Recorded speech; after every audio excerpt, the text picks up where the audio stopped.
မ်းဆွေးလေးစုဟောဒီလူတွေရောက်ပြီးပြောပြသလိုရဲ့ကိုင်းကြောက်ကြီးကံမနဲ့ပြပြတွေရတရားပြသလိုကိုင်းကြောက်ကြီးကံမနဲ့ပြပြ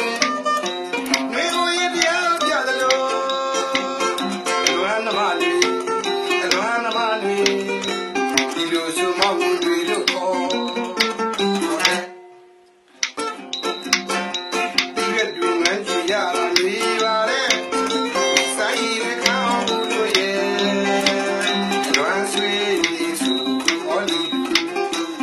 ရောက်ပြီးပြောပြသူရဲ့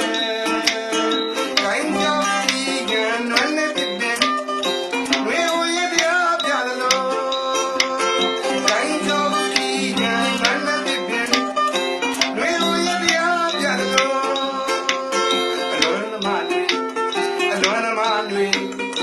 ဒီလိုစုမောက်တွေလို့ခေါ်တဲ့ဝေမဲ့ထွေးစေရွာဝါရီရဲ့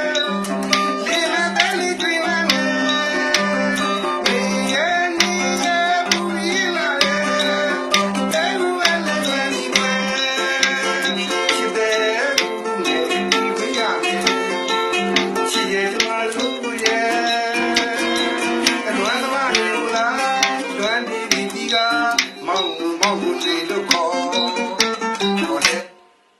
နေမဲ့ချီစေရွာဝါရဲ့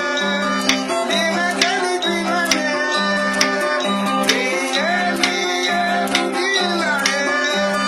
သေဝဲနဲ့ဒီဝဲသေနေပြပြရချီရဲ့ကြမာလို့ရဲ့လွမ်းသမားတွေမူသာလွမ်းဒီကမောင်တွေလို့ခေါ်